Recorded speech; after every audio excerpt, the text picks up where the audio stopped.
हाँ, ये तो छोटी सी पूजन करते थे हम, और घर में सभी काज भी करते थे।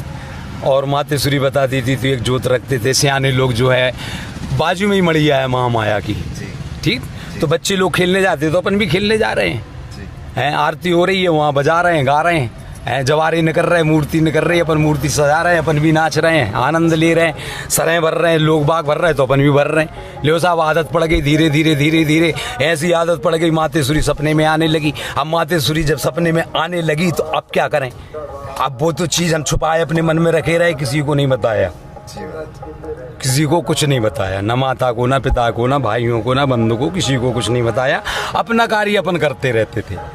हमारी बचपन से याद है तो सुबह सकारे उठना, सुबह ही नहा लेना, कितनों ठंड पड़े मटके के पानी में नहा लेते थे।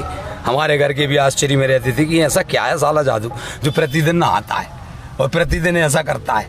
और तिलक तो हम ये शौक है बचपन से ही लगाते, वो मातेश्वरी की महाकृपा है, क्या महाकृपा है। और अपन तो किंग की तरह शुरू से जिए। आज भी मातेश्वरी ने देख लो आप, प्रथम खेती दूजा व्यापार, कर्म फूटे तो भीख मांगने जाए। कर्महीन संत नहीं है ये, कर्मण्यवादी रस्ते विनाशने महाफलेषु कदाचने, ये कर्महीन नहीं है। ये 8 घंटा इस पूजन में लगते हैं। पहले भी हम पूजन करते थे प्रति 3 घंटा, नहाए फिर आरती, फिर 3 घंटे में फिर आरती। और ऐसी पूजा नहीं थी प्यारे भाई, पसीना आ जाएगा देख लेते तो हैरान हो जाते क्या। हाँ, कंटिन्यूटल उसमें बेलों का हवन, गीले बेल कभी सुने? गीले बेल आप सुन लो, गीले बेल सेहत लगा के दे धनाधन, क्या आवाज आती थी, लोग भाग जाते थे। 20 गड्ढे पे आश्रम, तो विचार की बातें हैं, ऐसे होते संत काहे जाते हैं। गांव के गांव में मैं सिद्ध हुआ हूँ, गांव के गांव में सब कुछ हुआ है? बड़ी विचित्र माया है। अब जब माँ ने बड़ा कवच दिया तो फिर इतना बड़ा कवच दिया, जब इतना बड़ा कवच दिया तो उसको भी हमने ईमानदारी से किया। हमने कहा देखें आखिरकार ईश्वर कहाँ है।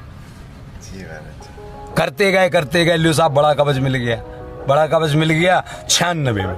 जब 96 में बड़ा कवच मिला और जब जे रखा और जैसे ही वो सिद्ध हुआ, और बस 13 में ये पूरा धारणा। 2010 में जब इधर आए तो इसमें केसरी कलर था, अखाड़े में थे। यहाँ से मेरे 2010 में गंगा जी हमारे साथ में गई हुई थी, 2010 में गंगा जी गई। और उसके बाद में फिर देवताओं का आगमन लगने लगा, तो आज रोम रोम में देवता विराजमान है। इस प्रकार का कार्यक्रम बचपन से चल रहा है। और सन्यास धारण की बात करो तो अब सन्यासी तुम शुरू से रहे, हमें तो पता ही नहीं था। फिर माँ ने बताया कि श्री 1108 श्री सालक राम नंद महाराज लिखें, तो हमने फिर श्री 1108 श्री सालक राम नंद महाराज लिखा। सालक राम नंद शुरू से ही नाम है, आज भी सालक राम नंद है। सर्वस में इतना फेर हो गया कि 3 श्री लग गए, 1108 लग गया। कुछ नहीं, 1108 का अर्थ ये है जो अनंत पूजा करता हो वो 1108 है, जिससे देखते ही से बिल्कुल सारा रोग नष्ट। यानी कि ईश्वर नहीं है, ईश्वर की क्षमता आ जाती है। आप पूजा करो ना, आ जाए तो जो कब सो देंगे मेरे प्यारे भाई, गारंटी सालक रामनंद महाराज की। हाँ, ये तो बिल्कुल ये समझ जाओ पारवट काम है, क्योंकि जगत माता जगत जननी इस कलयुग में देवी ही है, देवी के अलावा कुछ नहीं है। देवी देने वाली, और देवता चित्त न धरी हो। क्यों? इसलिए नहीं धरेंगे कि आपकी कुल देवी जो है ना कई पुरखों से पूज रही है, करोड़ों अरबों खरबों से। वो तो ऑटोमेटिक सिद्ध है, ऑटोमेटिक। जब ऑटोमेटिक सिद्ध है तो हम ही तो कह देते उसी के बल पे कि लीजिए आप अपनी कुलदेवी का नाम।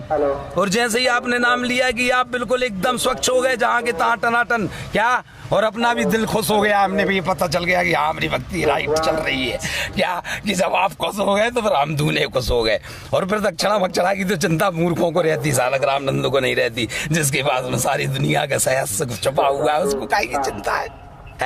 यही हम शिक्षा तुमको दे रहे हैं, यार जो हमने पाया है वो तुम भी पालो, यही हम सोच रहे हैं। और वो बस इतना ही है कि आप आएंगे तभी आप समझ पाएंगे। और हमारी इच्छा ये है कि आप मान लो 4 आदमी आज ठीक हुए, उनने 4 ने बताया उनको, तो फिर 8 ठीक हो गए, और फिर 8 ने उनको बताया, 16 आ गए, तो फिर 16 दूनी 32 आ गए। ऐसे चलते चलते हम ऐसे अखाड़ों में बैठेंगे, ऐसे चलेंगे तो ढेर सारे ठीक हो जाएंगे। और आप थोड़ी सी और कोशिश करो जीने का राज समझो यार मेरे भाई, कुलदेवी है क्या, बंदूक की गोली की तरह काम करती है, नहीं समझे? आजमा के तो देखो, वही तो मैंने किया है, वही तो तुम कर रहे हो, वही तो संसार कर रहा है। देवी से बड़ा कोई नहीं, क्योंकि इसलिए कि देवी के बगल में हनुमान जी भी हैं, भैरव जी भी हैं, सब कुछ हैं, समुद्र देव भी है, नाग है, नागिन है, पृथ्वी माता है, सत्य सनातन धर्म है, सारी चीजें हैं उसमें। कोई कहीं से वंचित नहीं है, कोई कहीं से कोई देवताओं की कमी नहीं है आपकी कुल देवता में। आप कहें महाराज जी अकेले वो तो देवी बैठी, अरे ऐसा नहीं है, वो तो तुम्हारा दिमाग खराब है। ऐसा बिल्कुल नहीं है। उसमें सारे देवता हैं। घर बैठे देवी नहीं पूजी बाहर पूजन जाए। घर हर पत्थर में देवता हो। परहन पूजो पहाड़, हम तो खुद परहन पहाड़ पर पूज देते, पर घर बैठे ही मैंने सब पाया है। ऐसे होते संत कहे जाते हैं, घर बैठे ही सब कुछ पा लिया, घर बैठे ही सब है। जिनके हृदय सिया राम बसे तन और का नाम लियो न लियो, जिनके द्वारे पर गंग बहे तन को नीर पियो न पियो। ये है ना बात। जब ये बात जब चलती है ना तो जीने का राज तो कुलदेवी है ना। जब हमारा मन बचपन से आज आपका भी तो लगा है। संसार में कौन नहीं है बताओ, नाच देखेगा कोई नहीं है। सबका मन लगा है। किसी का मन धर्म में लगा है, किसी का मन कर्म के चलते भी धर्म में लगा है, कर्म के चलते भी धर्म में लगा है। हमारा भी तो कर्म के चलते धर्म में लगा था। तो धर्म और कर्म दोनों रहने चाहिए नहीं। आज भी तो धर्म और कर्म है।